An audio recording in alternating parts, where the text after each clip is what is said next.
अभिनंदन, अगर अब मैं आपसे शुरू करूं, आपकी टीम हिसार में उतरी है, इसका सीधा फायदा क्या मिलता दिख रहा है आपको? जी, इसका फ़ायदा नुकसान हम नहीं उस तरह नहीं देखते। एक तो हमें एक राजनीतिक पार्टी के तौर पे जो लोग देख रहे हैं ना, वो बहुत बड़ी गलती कर रहे हैं। और शुरू से सरकार हमें एक राजनीतिक पार्टी के तौर पे देख रही है। हमारा सिंगल पॉइंट एजेंडा है जी, आप जन लोकपाल बिल पास कीजिए। अगर आज कांग्रेस बोल दे या उनका वहाँ जो कैंडिडेट है बोल दे, हाँ जी मैं लिखित में दे देता हूँ कि अगर आप मुझे इलेक्ट करके भेजेंगे तो मैं जन लोकपाल बिल पास कर दूंगा, तो ये सब लोग वापस आ जाएंगे। लेकिन वो ये नहीं करेंगे, वो 3 मुख्यमंत्री को भेजेंगे, शीला दीक्षित को भेजेंगे, वो सब करेंगे। लेकिन इतना सा अंडरटेकिंग नहीं देना चाहते कि हम जन लोकपाल बिल पास करते हैं। इससे सीधी उनकी जो इंटेंशन है वो सस्पेक्ट है। शुरू से जब से जंतर मंतर पे अन्ना बैठते तब से आज तक, अच्छा जॉइंट लोकपाल जॉइंट पैनल बनाते हैं, फिर ये करते हैं, फिर स्टैंडिंग कमेटी में जाते हैं, फिर ये कोड, मतलब ये जो फिक्स करने का will strike a backroom deal type है, ये राजनीतिक पार्टियों के बीच हो सकता है, हमारे बीच नहीं हो सकता। हमें सिंगल पॉइंट एजेंडा है। अब मैं आपको बता दूं, बहुत से लोग कह रहे हैं कि बीजेपी एजेंडा से हासिल क्या होगा? मैं ताकि कांग्रेस को पता चले कि जी अगर ये आप इस पर नहीं अमल करते तो लोग आपको रिजेक्ट कर देंगे। अब कोई बोल रहा था कि बीजेपी को मदद कर रहे हैं, वहां 44 या 45 कैंडिडेट हैं, अब किसी को भी वोट दीजिए। हम बस ये बोल रहे हैं कि जो अभी स्थिति में है जन लोकपाल बिल लाने के, those people who have the power, वो उस पर मूव नहीं करना चाहते, तो अब उनको रिजेक्ट करके किसी और को दो। हरीश रावत, टीम अन्ना कह रही है कि आप लोगों ने जन लोकपाल बिल पास नहीं करवाया, आप लोग अब तैयार हैं नतीजा भुगतने के लिए हिसार में।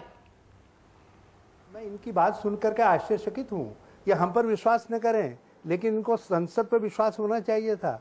सेंस ऑफ द हाउस का रेजोल्यूशन लोकसभा ने पारित किया और उसमें इनके तीनों प्रमुख बिंदुओं को सम्मिलित करवाया और उसके साथ सारा रिकॉर्ड स्टैंडिंग कमेटी को भेज दिया गया और स्टैंडिंग कमेटी सारे मामलों को नियत पर शक है, तभी ये लोग मैदान में उतरे ही कह रहे हैं।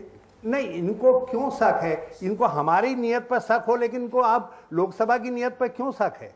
ये तो लोकसभा का अपमान कर रहे हैं। इनको इतना समय तो देना चाहिए था कि स्टैंडिंग कमेटी अपनी राय दे करके बिल को वापस भेजती लोकसभा के पास, और इन्होंने उतना भी इंतजार नहीं किया। असल में ये मुझे लगता है कि आरएसएस की और भाजपा की रैकी पार्टी के रूप में काम कर रहे हैं। मैं आपके पार्टी के लिए वोट देता था, मैं आपको ये भी बता दूं, ये जो बार-बार बोल रहे हैं ना बीजेपी आरएसएस, जनपक्ष मान करके, मैं कांग्रेस वोटर रहा हूं, जनपक्ष मान करके चल रहे थे, 3 बार कांग्रेस वोटर रहा हूं, चल रहे थे। अब मैं कभी नहीं करूंगा कांग्रेस को वोट। भ्रष्टाचार के खिलाफ है, और हम जो कानून बना रहे हैं उसमें ये एक प्रकार से पूरक तत्व का काम करेंगे, मगर वो मुगालता हमारा दूर हो गया, हम लोग समझ गए। और कुछ मोहन भागवत जी ने साफ कर दिया, उन्होंने कह दिया कि ये आंदोलनों के पीछे हमारे स्वयंसेवक हैं।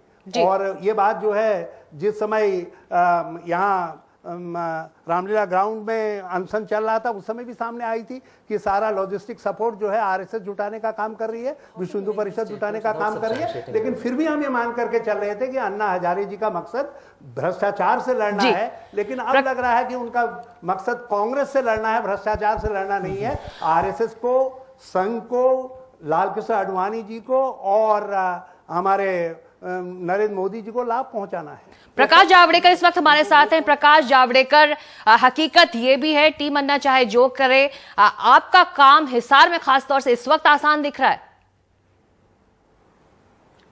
ऐसा है, राजनीतिक परिस्थितियां हमेशा बदलती रहती है। आज देश भर में एक आंदोलन है भ्रष्टाचार के खिलाफ, और यूपीए सरकार, जो हरीश रावत जी कह रहे थे कि ये भ्रष्टाचार के खिलाफ नहीं है, ये कांग्रेस के खिलाफ है, तो ये मुद्दा है कि भ्रष्टाचार का पर्यायवाची कांग्रेस ही पर्यायवाची उसका शब्द बन गया है। NDTV's Cricket app, Android and iPhone, fastest scorecard, special analysis and much more. Download free. ndtv.com/apps